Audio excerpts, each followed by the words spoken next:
Today, I want to especially thank folks who have traveled from across the United States and also internationally to be here to join us in support of this effort.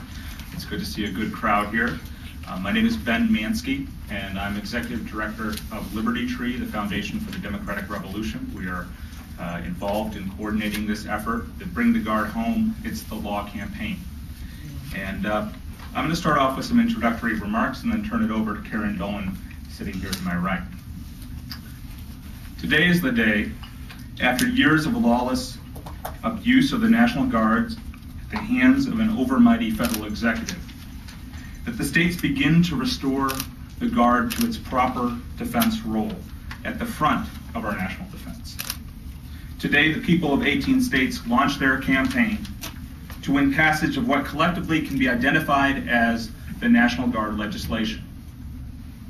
In personal statements of support by legislators, by veterans, by military family members, advocates, and national security lawyers, this legislation will be presented as a corrective for a lawless presidency, for the suffering of Guard members and their families, for the use of the Guard for purposes contrary to its clear constitutional mission, and as a way to ensure that the Guard performs its emergency management role here at home. These are all motivating factors, but the truth is that the broad rising spirit in which together we launched this campaign is one of restoring the democratic rule of law, where democracy is needed most, in questions of war and peace.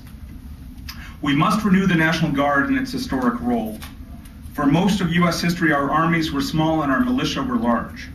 This was as was originally intended. The revolutionary generation feared the executive branch and its inherent tendency to engage in wars of empire. That generation established a state-based system of citizen defense as a primary check on federal power and military aggression. If, in 2003, our state and national governments had honored the Guard and its constitutional mission, the invasion and occupation of Iraq would have proven impossible. I think that's very fair to say. It is true that this particular campaign is quite narrow in its goals. Our model legislation directs state executives to review Guard call-up orders for their legality and to withhold state Guard units absent a lawful authorization. This is a narrow road, but it is a road that leads to an essential debate. Shall we be the America that puts its faith in its people to provide for the common defense? Or shall we become another country entirely, unrecognizable to the aspirations of the revolutionary generation?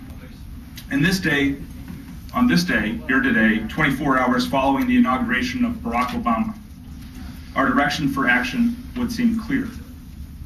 This campaign began in Vermont just 1 year ago with the initiative of State Representative Michael Fisher and the guidance of Attorney Benson Scotch.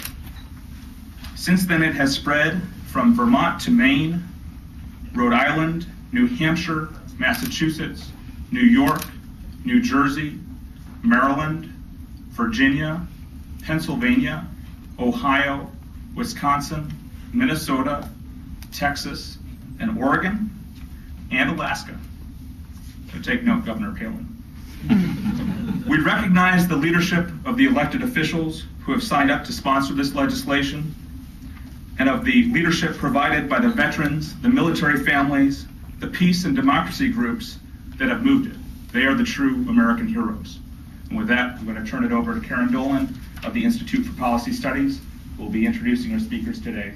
We'll take questions at the end. You'll also have an opportunity to speak not only with some of the folks up here, but also representatives of Iraq Veterans Against the War. Some of their national leadership is here today. Code Pink, Military Families Speak Out, and others as well. So thank you.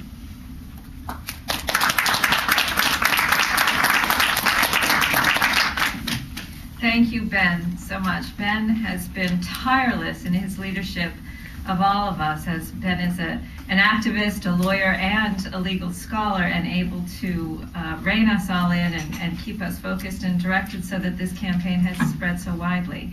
And as Ben has said, I'm Karen Dolan from Cities for Peace, based at the Institute for Policy Studies here in Washington, D.C., and we're very honored to be part of a broad array of organizations, many represented in this room that Ben mentioned, and veterans groups and citizens and activists and locally elected officials nationwide in this effort. And we are, as we know, all know that we're embarking on a new era.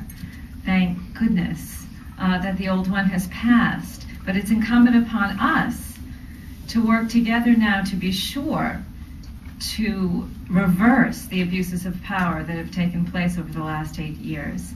And I think that this campaign is one of the most important that we all need to work on together to be sure to restore to we the people, to the states, the rights that are rightfully ours, and to bring home our National Guard. And with that, I'd like to introduce the legislator with whom this all began, State Representative Michael Fisher from Vermont, a year ago, with the help of Attorney Benson Scotch, drafted this legislation, became very concerned about the abuses of the excess of executive power and overlooking of the war powers, and decided that it was time to speak up for his citizens and for states' rights. And Mike Fisher has been a state representative in Vermont since 2000. He is an outreach social worker for the Addison County Parent-Child Worker with Center, working with teenagers and with their parents. And with that, thank you. Welcome, Mike.